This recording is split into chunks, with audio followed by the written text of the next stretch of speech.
How you guys doing on this hot, muggy ass day? Huh. I'll tell you what. Well, I'm back at it. I'm in the guitar room here, and I'm going to be working on the lizard green firefly.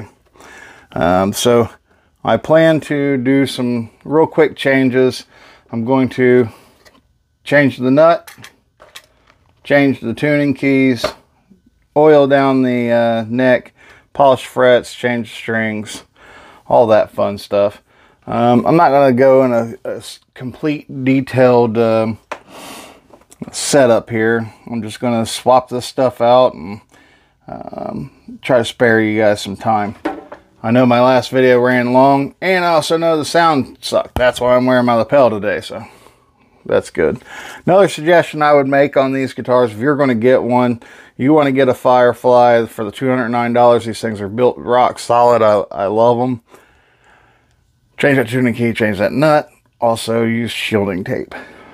So you want to get inside of all the cavities, anywhere there's electronics, and shield it. This thing is not shielded great.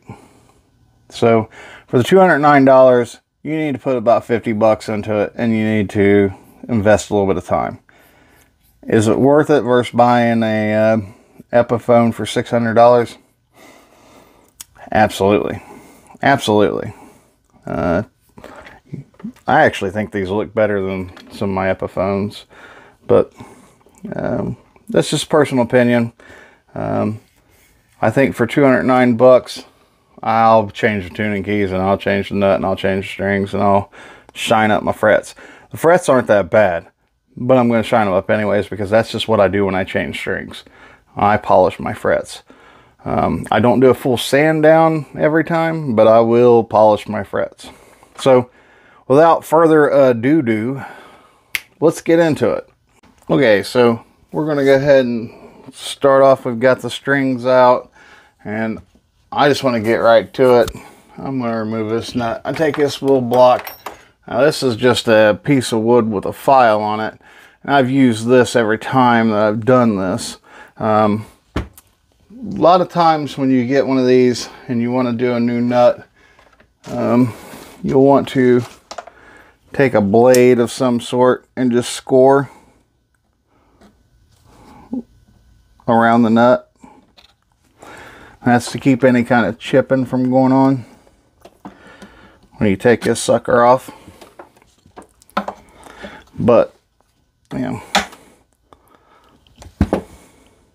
that's all you gotta do. There goes the nut. Now, I'll take this piece, and I use these things, and I measure it. How high was it? That way, when I do the new nut, I have a reference point. And I'm not saying this nut was cut perfect, but that's what I do. While I'm here, I'm going to go ahead, I'm going to loosen up these. Oh, I got it backwards.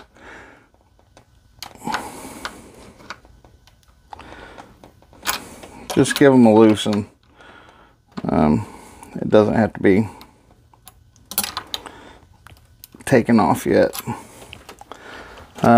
This little thing's kind of a cool little tool. It helps you pop off tone knobs, tighten up around tone knobs, and as you can see, take off tuners. I think it was $5 or $6, I don't know. I just get them a little loose to where I can wiggle it with my finger. You know, no big deal. Alright, show you what's up next. So I take this big file, and everybody has their own method. Again, I take this big file and I'll just clean out that nut slot a little bit. I don't want to take too much off, but I want to get rid of the glue residue from the last one.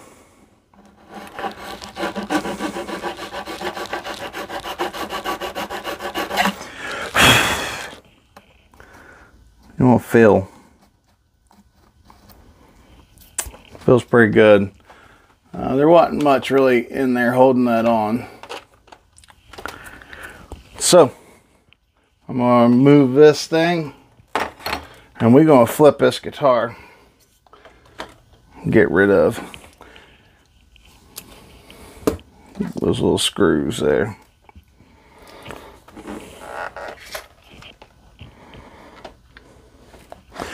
So you can see this is brand new. Some of these stickers still are on there. I haven't removed anything. Yeah. But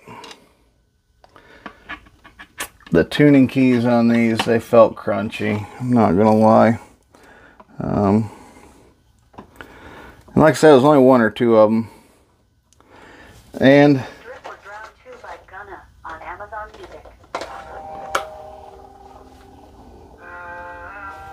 whoa, I don't even know what that is. Apparently I have a device in here I didn't know about. I try to keep all this stuff. You don't need to see me get all these done, and I need to figure out what the hell that noise is coming from. So I figured I'd go ahead and show you this. This is just about right. I've been taking a little bit of material, just a little bit. I'm using my file. Some people use sandpaper, put it on their table, double tape it and super glue it. And I'll show you that trick one day. But for me, the file's pretty quick.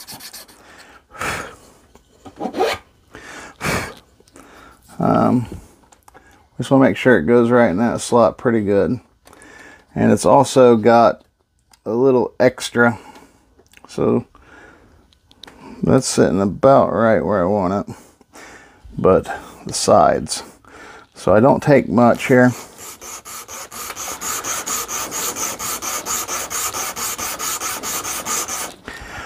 Take some there. And make sure you're hitting it flat.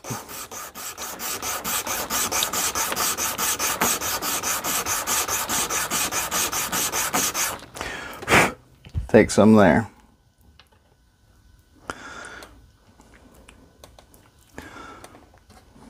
That feels pretty good. And it's sitting in that slot. Maybe take a little bit more here.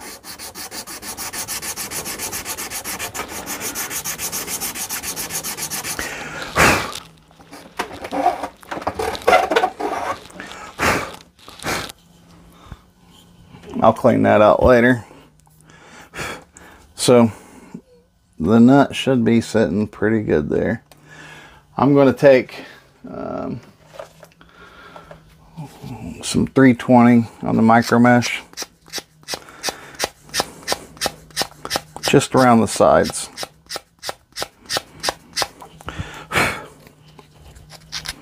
Try to get some of that curve going on. Smooth it out, get some of the file marks off.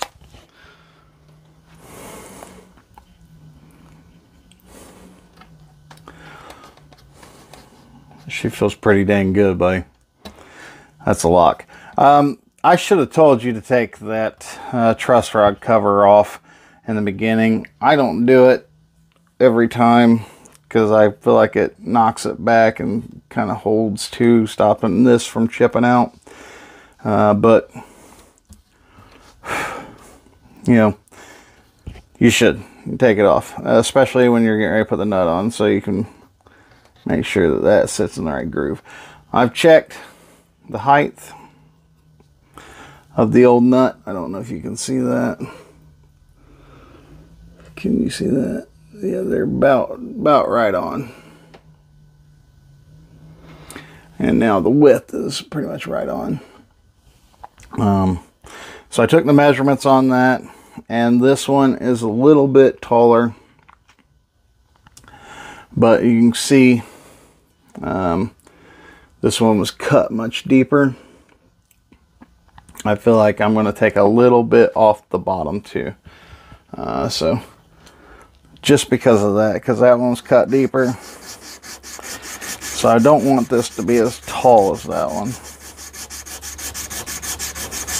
Again, everybody has their method. This is just what I do. I'm not taking much, just a little bit. If I need to cut into the spacing, so be it. And then I'm using Gorilla Super Glue. Everybody complains about that. I also use the Loctite. You know, this is just what they had at my hardware store. And by hardware store, I mean Lowe's. Because everybody knows Lowe's is where you go. This is a thicker glue. Well,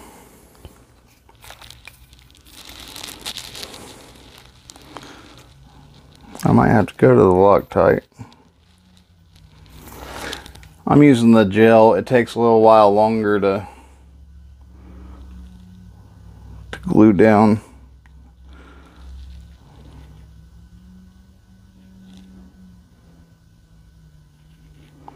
That's it, just a small bead. I put 2 dots and that string kind of went across. I didn't mean for that to happen. Some people put dots here too. I'm not those people.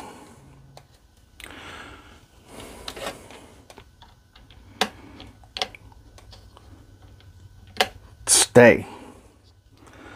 So we'll let that dry a little bit, and that should be on. Let's move on to the keys while it's dry. Alright, I've got them, all the screws out, as you can see, and they were loosened up. So let's flip it around, and let's just finish that off. So I'll do it one at a time, and like I said, I got a little container here to keep everything in.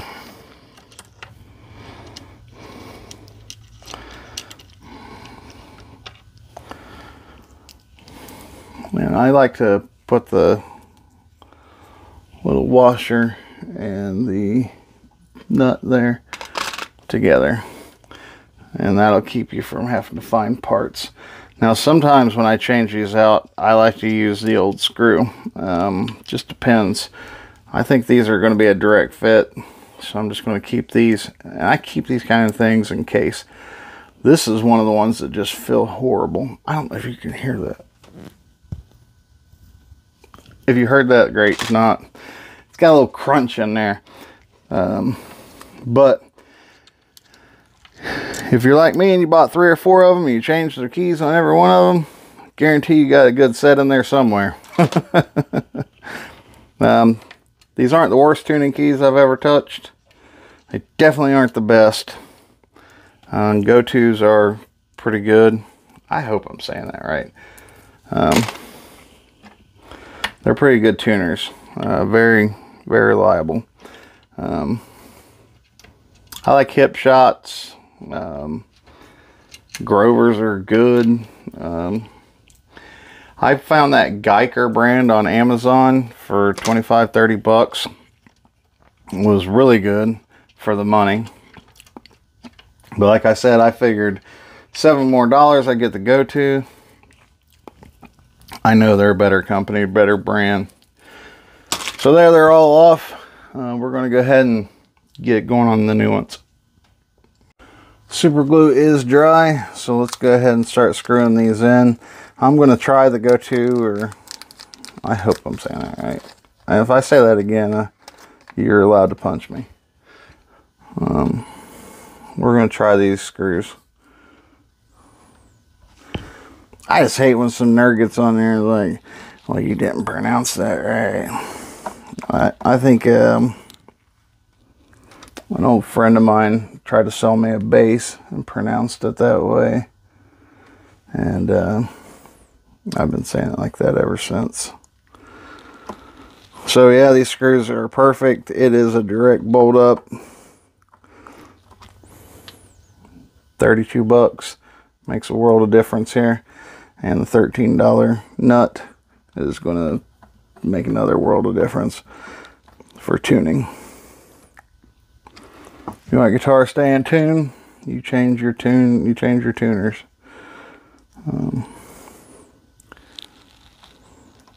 Yeah, there's other things you can do. Graphtec makes a tune-o-matic bridge that is self-lubricating on the bridge itself. That would help. But that's $100, and that's half the price of this guitar. And I'm $45 into this, and I made a $200 guitar stay in tune very well with high quality parts too. And these are my opinion, the two most important ones to change when you have a low budget guitar. All right, they're on. Let's tighten them up. And I go back to my little thingy.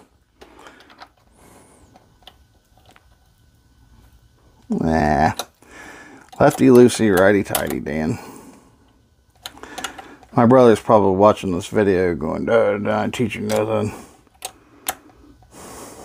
No, you didn't. No, you didn't.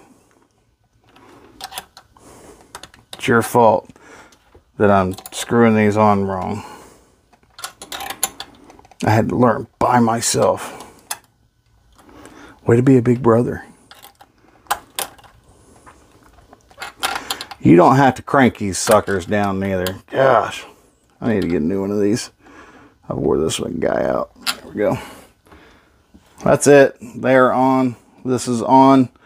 I'm going to polish these frets up real quick. And I'm not going to take forever doing it. We're going to speed do that.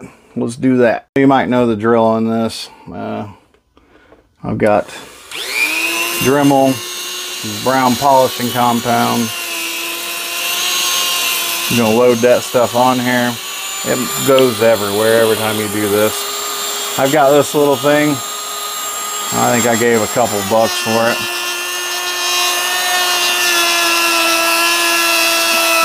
This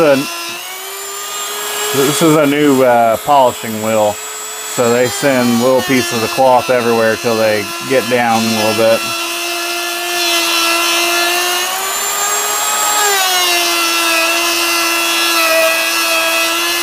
This is going to get rid of all your grimy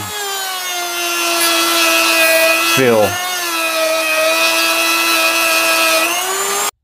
Okay now, boys and girls. So I've got the frets polished up, and I went ahead and used my Old English lemon oil, and I wiped down the fretboard pretty good. So she's got a shine to her.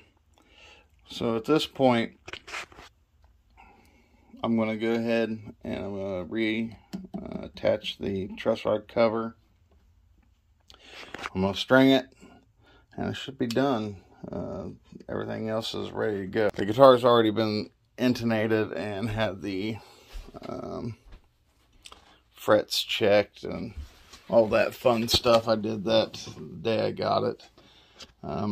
Anyways, that's going to be about it today. I do want to know, sorry about the finger thing there, just noticed that. I did want to talk to you guys about what you want to see going forward. I feel like I'm doing the same guitar over and over. I do plan to do other guitars and other styles. I plan to buy maybe a Leo James, maybe a Harley Benton. There's some other stuff out there that I want to buy, and I also have like 40 guitars to go through. A couple of them I built, a couple of them are just projects. We can go into some of those, talk about that. I want to know what you guys think, what you want to see out of this.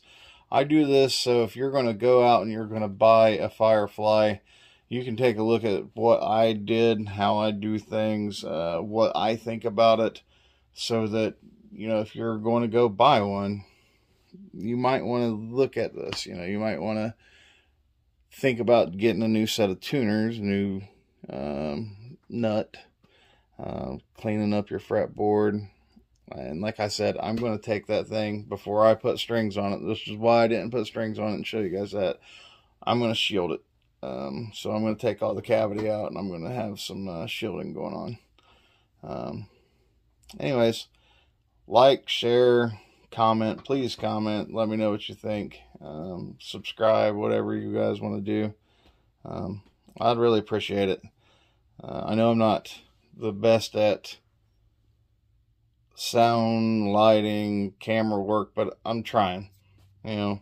And this is just something I'm doing because I'm already setting up my guitars, and I might as well share some information with you guys. So, all right, well, peace out till next time. And I might have some more stuff coming up real soon, so stay tuned.